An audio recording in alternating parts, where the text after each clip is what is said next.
Quick reminder before we dive in, this video is for educational purposes only. Nothing here is financial advice, and you should always do your own research before investing. Now, let's get into it. You've decided to start building your first ETF portfolio. You open your broker, search for a global index fund, and suddenly there are dozens of results. Vanguard, iShares, Amundi, all tracking something similar, but somehow all different. I've been there.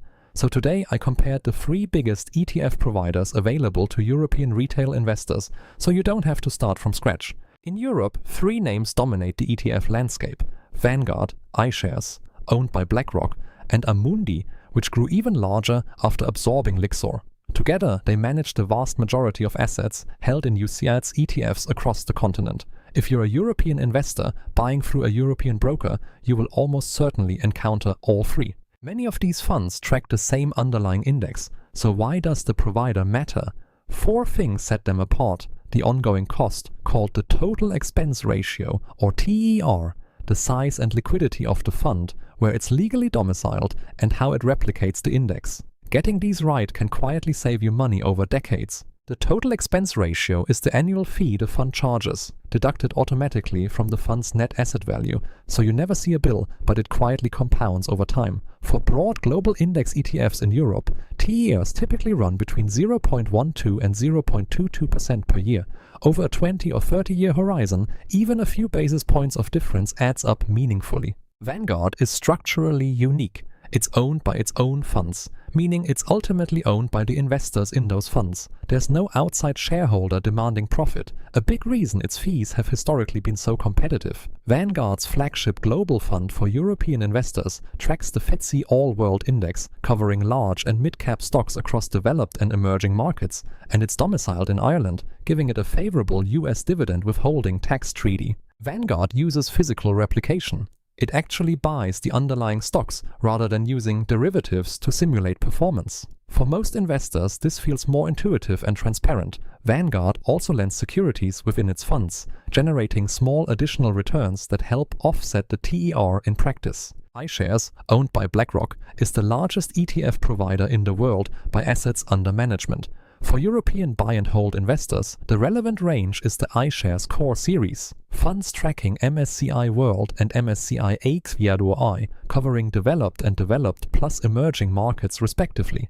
That scale typically means excellent liquidity and very tight bid-ask spreads. Like Vanguard, iShares Core UCITS ETFs are also domiciled in Ireland, giving the same withholding tax advantage on US holdings. One subtle but important difference is the index tracked. iShares Core MSCI World covers developed markets only.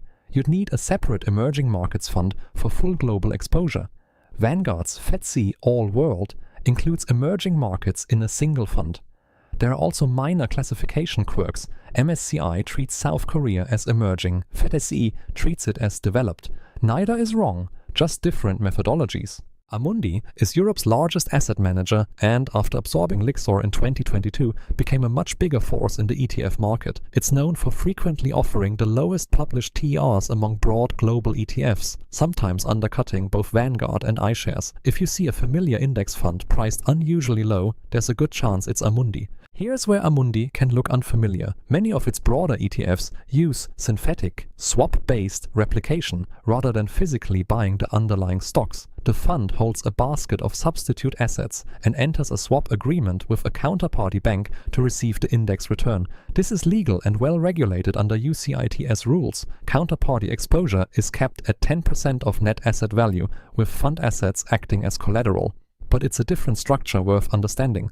Many Amundi funds are also domiciled in Luxembourg rather than Ireland, which can mean slightly less favorable US dividend withholding treatment. Here's the side-by-side. On headline TER, Amundi often wins. On replication transparency, Vanguard and iShares are both physical, making them simpler to understand. On domicile, Vanguard and iShares are both Irish, a small structural advantage for US dividend tax. And on index coverage, Amundi and iShares lean on MSCI methodology, while Vanguard uses FTSE. None of this is a deal breaker, they're trade-offs. Fund size matters for two reasons. Larger funds trade with tighter bid-ask spreads, so you lose less on every buy or sell, and very small funds carry a higher risk of closure or merger, an inconvenience that can trigger a taxable event. All three providers' broad global funds are large enough to have low closure risk, but check assets under management before buying anything niche. All three providers offer accumulating and distributing versions of their main funds. Accumulating funds automatically reinvest dividends, ideal for long-term compounding and often more tax efficient. Distributing funds pay dividends to your account, useful for regular income. Which is better depends entirely on your country's tax rules, so this is one area worth a quick chat with a local tax advisor. Put cost into perspective. A fund at 0.22% TER versus one at 0.12%. After 10 years, the gap is modest, but after 30 years, that annual difference compounds into a noticeably larger gap in your final portfolio value. It's not enough to change your whole strategy over, but if two funds track the same index equally well, the cheaper one is the rational pick. There's also a subtlety that trips up new investors. TR isn't the same as tracking difference, which is how much a fund's real return diverged from the index. Thanks to securities lending income, a physical fund's real-world cost can sometimes run below its published TER. So when comparing funds, glance at the historical tracking difference too, not just the headline fee. Here's a practical framework. Want the simplest single fund covering both developed and emerging markets? Compare Vanguard's FTSE All-World with Amundi or iShares equivalents. Prefer physical replication and don't mind two funds. iShares Core MSCI World plus an emerging markets fund is a widely used combination. Want the lowest sticker cost and are comfortable with synthetic replication? Amundi is worth a serious look. And always check the fund is actually available on your broker before you optimize between a 0.12 and a 0.20% TER. Trading fees can outweigh the saving. Here's what doesn't matter. Brand loyalty. Vanguard has a near mythical reputation earned from its US history, but its European UCITS funds are competitive without being uniquely superior. iShares is enormous and liquid, but ultimately a for-profit BlackRock product.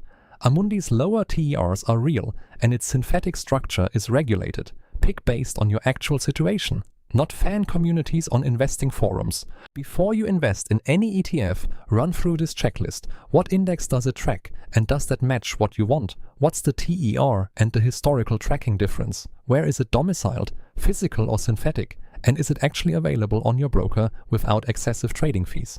Answer those 6 questions, and the choice between Vanguard, iShares and Amundi becomes much clearer. The honest truth: if you choose a well-diversified, low-cost UCITS ETF from any of these 3 providers and invest in it consistently for years, you're already doing better than most retail investors who stockpick, time the market, or pay high fees for active funds. The difference between Vanguard, iShares and Amundi is genuinely small compared to the difference between starting and not starting. Don't let analysis paralysis keep you on the sidelines. That's a wrap on Vanguard versus iShares versus Amundi. If this helped you understand the landscape a little better, hit like and subscribe so you don't miss our next episode. We also have a free newsletter linked in the description where we go deeper on European investing topics every week. No spam, just useful content. And as always, everything you've heard today is education, not financial advice. Do your own research and consult a qualified professional for your personal situation. I'm the European Investor. Thanks for watching, and I'll see you in the next one.